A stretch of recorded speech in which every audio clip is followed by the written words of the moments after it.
పశ్చిమ గోదావరి జిల్లా నర్సాపురం పొన్నపల్లిలో మైనర్ బాలికకు వివాహం చేయనున్నారన్న స్థానికుల సమాచారంతో తహసీల్దార్ ఫాజిల్ ఐసీడీఎస్ సిబ్బంది పోలీసులు అడ్డుకున్నారు.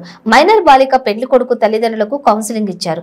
మైనర్ బాలికకు వివాహం చేస్తే తల్లిదండ్రులపై కేసు నమోదు చేయడంతో పాటు పెళ్లి కొడుకుపై ఫోక్సో కేసు నమోదు చేస్తామని తెలపడంతో మైనర్ బాలిక పెళ్లి కొడుకు తల్లిదండ్రులు వివాహాన్ని వాయిదా వేసుకున్నారని నర్సాపురం తహసీల్దార్ ఫజల్ తెలిపారు.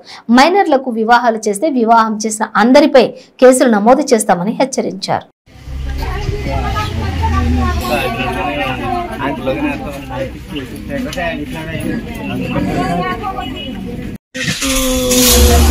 సో 21 years దాటిన తర్వాత పెళ్లి చేసుకోవాలి. మా పిల్లలు నీ ప్రకారం 13 సంవత్సరాలే ఉంది వయసు. 13 సంవత్సరాల అమ్మాయిని మ్యారేజ్ చేసుకున్నందుకు నీ మీద పోక్సో యాక్ట్ పడుతుంది, తీసుకెళ్లి జైల్లో పెట్టేస్తారు. కాబట్టి అమ్మాయి 18 సంవత్సరాలు నిండిన తర్వాత నువ్వు ఎంత ప్రేమికున్నా 18 సంవత్సరాలు నిండిన తర్వాత కదా పెళ్లి చేసుకోవడానికి లేదు. నీ మూలంగా మీ తల్లిదండ్రులని వాళ్ళ తల్లిదండ్రులను కూడా జైల్లో పెడతారు. అమ్మాయిని తీసుకెళ్లి హాస్టల్లో పెడతారు. కాబట్టి ఇట్టి పరిస్థితుల్లో అమ్మాయికి 18 years నిండకుండా నువ్వు పెళ్లి చేసుకో. నర్సాపురం మండలం, నర్సాపురం పట్టణం 4వ వార్డు పొన్నపల్లి ఏరియాలో, ఈ మత్స్యకారుల ఏరియాలో ఒక మైనర్ బాలికకి వివాహం జరిపిస్తున్నారని, వివాహానికి ముహూర్తం పెట్టారు, అన్ని ఏర్పాట్లు చేస్తారని తెలిసి ఇక్కడికి వచ్చాం. ఆ అమ్మాయి యొక్క తండ్రితోనూ ఈ అబ్బాయి యొక్క తల్లితోనూ వాళ్ళ నాన్నమ్మతో ఇక్కడ పెద్దలతో అందరితో కూడా మాట్లాడాం. యాక్చువల్గా అయితే 9వ తారీఖున వివాహానికి ఏర్పాట్లు చేసుకున్నారు. అమ్మాయి వయసు 13 సంవత్సరాలే యాజ్ పర్ రికార్డు ప్రకారం.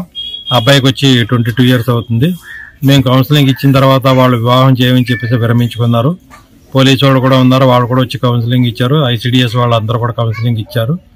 ఈ అమ్మాయి ఏజ్ విషయంలో కూడా కొంచెం తేడా ఉంది కాబట్టి ఆ అమ్మాయి పుట్టిన డేటా రికార్డ్స్ అవన్నీ కూడా తీయించి, ఒకవేళ 13 years కాకుండా 17 years లేకపోతే 18 years దగ్గరలో ఉంటే 18 years నిండిన తర్వాత వివాహం మేము దగ్గరుండి చేస్తామని చెప్పి హామీ కూడా ఇచ్చాం వాళ్ళకి.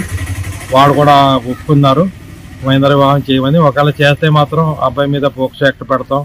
తల్లిదండ్రుల మీద, అటు తల్లిదండ్రుల మీద ఇటు తల్లిదండ్రుల మీద కూడా మేము చర్యలు తీసుకుంటామని చెప్పాం. మేము చెప్పిన కౌన్సిలింగ్ వాళ్ళందరూ అంగీకరించారు. వివాహాన్ని కూడా రద్దుపరుచుకున్నారని తెలియదు.